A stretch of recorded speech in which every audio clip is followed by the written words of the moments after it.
Hello बच्चों, good morning everyone. I hope आप सब अच्छे होंगे। आज मैं लेकर आया हूँ class 10th subject maths chapter number 15 probability, जो आपके लिए बहुत ही इम्पोर्टेंट है, जो आपके मैट्रिक बोर्ड में पूरे 8 मार्क्स का एग्ज़ाम आएगा, जिसमें से आपको बहुत ही ध्यान दे करके बनाना है। जो आज मैं बताऊंगा किस तरह से प्रोबेबिलिटी के क्वेश्चंस को आसान तरीके से बना लेना है। ठीक है, तो मैं सबसे पहले बात करूंगा यहाँ पे आपके प्रोबेबिलिटी होता क्या है। तो प्रोबेबिलिटी एक एक्सपेरिमेंट कहें या रैंडम एक्सपेरिमेंट कहें या एक प्रकार का इवेंट होता है जो किसी भी घटना का होने की संभावना को एक्सप्रेस करता है, संभावना को बतलाता है। तो यहाँ से सबसे पहले एक्सपेरिमेंट कह सकते हैं, रैंडम एक्सपेरिमेंट हो सकता है, या इवेंट हो सकता है, या आउटकम हो सकता है। ये सारे वर्ड आपको जो दिख रहे हैं ये सारे प्रोबेबिलिटी से रिलेटेड होते हैं, जो आपको क्वेश्चन में आएंगे। तो ये सारे को ध्यान से देख लीजिए।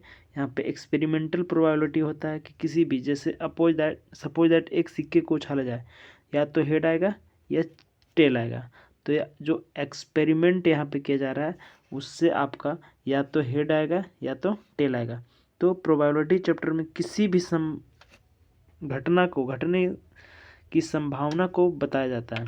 तो सबसे पहले हम लोग जानेंगे कि इस चैप्टर में क्या क्या थ्योरी पोर्शन है, क्या क्या याद करना है। तो सबसे पहले अगर मैं बात करूं तो प्रोबेबिलिटी जो होता है आपका, किसी probability is a quantitative measure of likelihood occurrence of an event. Okay, and उसके बाद अगर बात किया जाए तो सबसे पहले प्रोबेबिलिटी जो होता है आपका, किसी भी क्वेश्चन को बनाइएगा तो सबसे पहले प्रोबेबिलिटी जो आएगा आपका फॉर्मूला से रिलेटेड रहेगा।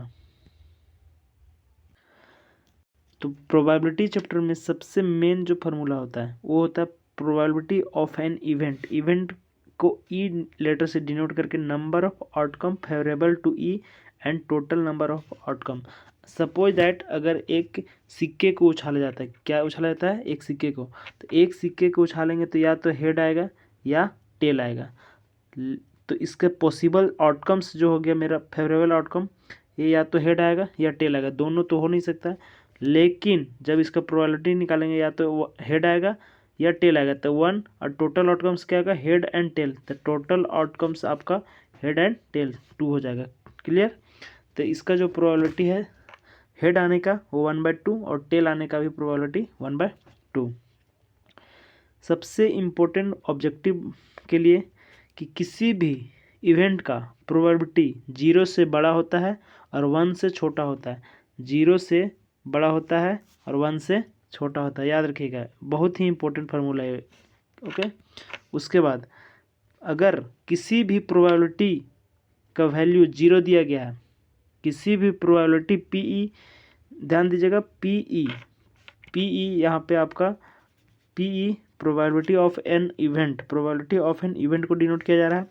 तो किसी भी प्रोबेबिलिटी ऑफ एन इवेंट की वैल्यू अगर 0 आ जाए, क्या आ जाए?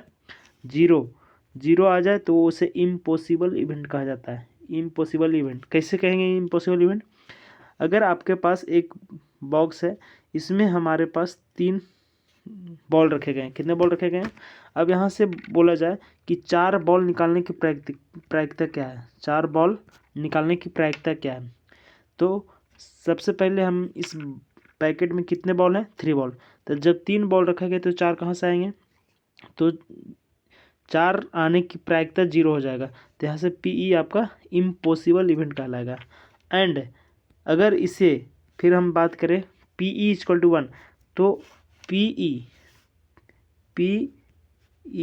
इक्वल टू 1 जब हो तो इसे श्योर इवेंट कहते हैं। श्योर इवेंट मतलब 100%। किसी, अगर मैं बात करूं एक बॉल की, तो इसमें अगर आपका एक 3 बॉल है, अब 3 में से 3 बॉल को बाहर कर दिया जाता है, तो 3 3 बॉल है और 3 में 3 को निकाल दिया तो 100%, तो ये आपका श्योर इवेंट हो गया। श्योर इवेंट की वैल्यू 1 होती है, याद रखिएगा, श्योर इवेंट की वैल्यू 1 होती है। If E is an event then not E is complementary event. किसी भी प्रोबेबिलिटी को जो होता है उसका वैल्यू, प्रोबेबिलिटी का वैल्यू को पी ई से डिनोट किया जाता है, और प्रोबेबिलिटी नॉट प्रोबेबिलिटी को पी ई नोट से डिनोट किया जाता है। ओके, उसके बाद अगर प्रोबेबिलिटी ऑफ एन इवेंट दिया गया है और प्रोबेबिलिटी ऑफ नॉट इवेंट दिया गया है तो ये फार्मूला आपका इम्पोर्टेंट हो जाएगा। ये जो फार्मूला दिख रहा है ये आपका इम्पोर्टेंट फार्मूला हो जाएगा। ओके, उसके बाद probability of an event never negative. किसी भी इवेंट का प्रोबेबिलिटी नेगेटिव नहीं हो सकता है, किसी भी इवेंट का प्रोबेबिलिटी नेगेटिव नहीं हो सकता है। ओके, सिंपल स्पेस क्या है?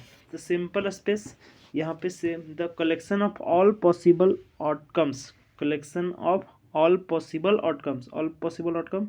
यहाँ पे सपोज दैट एक सिक्के को उछाला जा रहा है, सिक्के को उछाला जा रहा है, तो सिक्के को उछालने से या तो हेड आएगा या टेल आएगा, या तो हेड आएगा या तो टेल आएगा। तो हेड आने की प्रोबेबिलिटी क्या है? तो 1/2 और टेल आने की प्रोबेबिलिटी 1/2। इस दोनों को अगर जोड़ेंगे तो इसका वैल्यू 1 आएगा। क्या आएगा? 1 आएगा। और 1 आपका क्या हो जाएगा? Sure event, sure event, sure event. इसमें कोई एक आएगा ही। ओके, अब मैं बात करूँगा कॉइन से रिलेटेड। ओके, अगर एक कॉइन को टॉस किया जाए, एक कॉइन को टॉस किया जाए तो या तो हेड आएंगे या टेल आएंगे, या तो हेड आएंगे या टेल आएंगे। लेकिन अगर दो कॉइन को टॉस किया जाए, तो दो कॉइन को टॉस किया जाए तो आपके 4 आउटकम आएंगे। कितने आउटकम आएंगे? 4। कितना आएंगे? 4 आउटकम आएंगे। जब दो कॉइन को या हेड हेड आएगा या टेल टेल आएगा, या हेड टेल आएगा या टेल हेड आएगा। ओके, लेकिन आपके एग्जाम में 3 कॉइन से रिलेटेड ज़्यादा आने की संभावना होता है। तो सिंपल स्पेस इसका क्या हो जाएगा? 3 कॉइन को अगर एक साथ टॉस किया जाए तो इसका जो सिंपल स्पेस आएगा ये आपका हेड हेड हेड, या तो तीनों सिक्कों में एक बार हेड आएगा, या किसी में टेल टेल आएगा, या हेड टेल हेड आएगा। इस तरह से आपका टोटल 8 आउटकम्स आएंगे। कितने आउटकम्स आएंगे? तो ये आपको याद कैसे रहेगा? इसके लिए आपके पास एक फार्मूला है कि नंबर ऑफ कॉइन क्या है, नंबर ऑफ कॉइन क्या है। तो याद रखिएगा, अगर 1 कॉइन है तो उसके 2 आउटकम्स होते हैं। कितने आउटकम्स होते हैं? 2। लेकिन अगर कॉइन की संख्या 2 हो जाए, कॉइन की संख्या 2 हो जाए तो आउटकम आपके पास कितना हो जाएंगे? 2 × 2, दैट मीन्स 4 आउटकम, जो कि आपके पास यहाँ पे दिया गया है। 4 आउटकम्स है। 2 कॉइन को टॉस कराया जाता है तो 4 आउटकम्स। अगर कॉइन की संख्या 3 कर दी जाए, कितनी कर दी जाए? 3। तो आपके पास अगर कॉइन की संख्या 3 कर दी जाए तो आपको आउटकम्स 8 आएंगे। कितना आएंगे? 8 आएंगे। अगर कॉइन की संख्या 4 कर दे, 4 कॉइन को एक साथ टॉस किया जाता है तो number of outcomes equal to 16 हो जाएंगे। कितने हो जाएंगे? 16। और अब मैं बात करूँगा डाइस से रिलेटेड। डाइस से रिलेटेड 100% आपके प्रश्न में आएंगे ये, जिसमें एक डाइस में नंबर ऑफ सैंपल 6 तक काउंटिंग रहते हैं। कितने रहते हैं? 6 तक रहते हैं। तो ये आपका एक डाइस को जब उछाला जाता है तो 1 to 6, 1 to 6 कुछ भी आ सकता है, 1 to 6 कुछ भी आ सकता है। ओके, तो इसके लिए सबसे पहले आपका ध्यान देना है कि अगर क्वेश्चन आएगा 2 डाइस को उछाला जाता है एक साथ, कितने डाइस को? 2 डाइस को, तो टोटल नंबर ऑफ सैंपल्स कितने आएंगे? तो जब 2 डाइस को एक साथ उछाला जाएगा तो टोटल नंबर ऑफ सैंपल आपका 6 आ जाएगा। कितना आ जाएगा? 36। कितने? 36। वो कैसे? तो देखिए ध्यान से, यहाँ पे देखिए, ध्यान से देखिए यहाँ पे क्या दिया गया है? Number of sample. तो नंबर ऑफ सैंपल में यहाँ पे आपका दिया गया है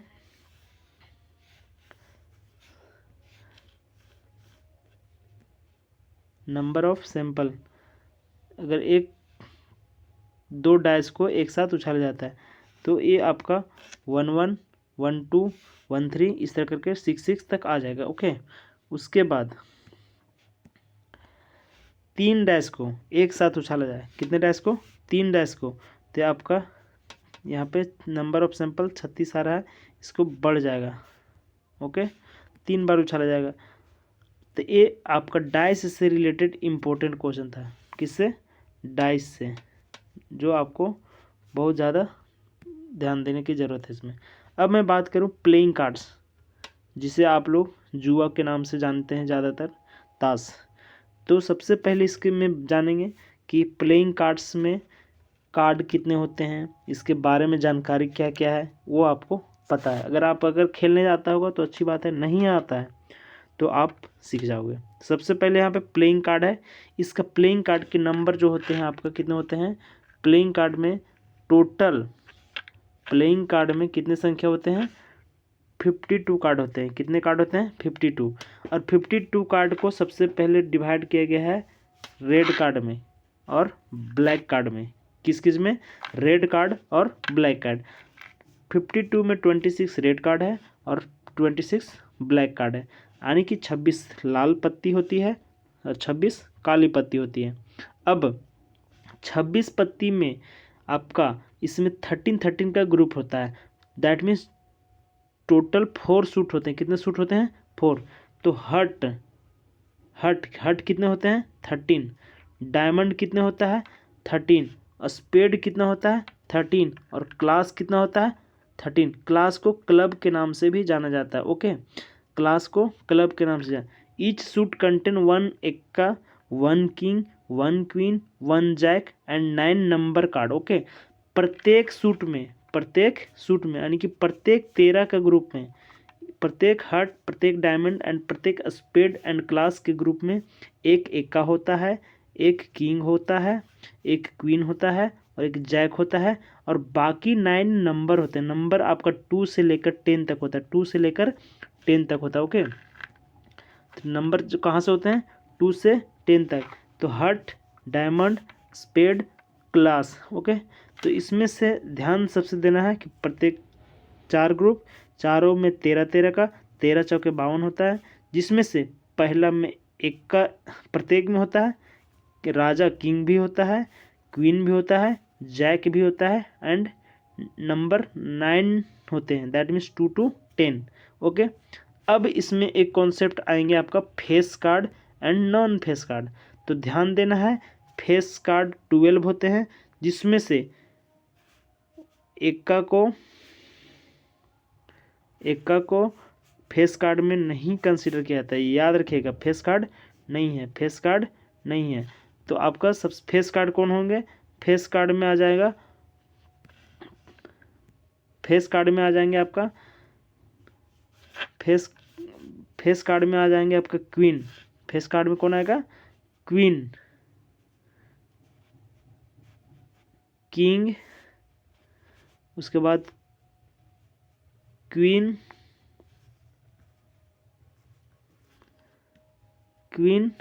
उसके बाद जैक, ये आपका फेस कार्ड में आएंगे।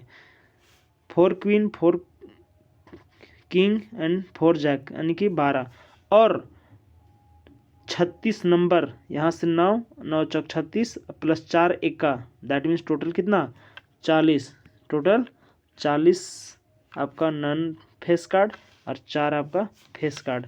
अगर यहाँ पे क्वेश्चन पूछा जाए कि एक ताश के पत्ते से एक रैंडम पत्ते को बाहर निकाला जाता है, तो उस कार्ड की प्रोबेबिलिटी बताइए जो कि नॉन फेस कार्ड हो। क्या हो, नॉन फेस कार्ड।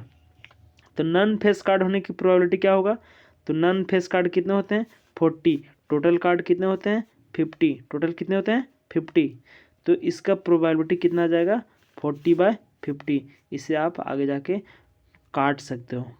क्लियर, तो इस तरह से आएगा। अगर यहाँ से पूछा जाएगा क्वेश्चन पूछेगा कि एक ताश के पत्ते से रैंडम एक पत्ता निकाला जाता है, उसकी प्रोबेबिलिटी बताइए कि वह पत्ता किंग हो। क्या हो, किंग हो। तो किंग की संख्या कितनी है, 4 है, और टोटल पत्ते कितने हैं, 52 है। तो इसका आएगा आंसर आपका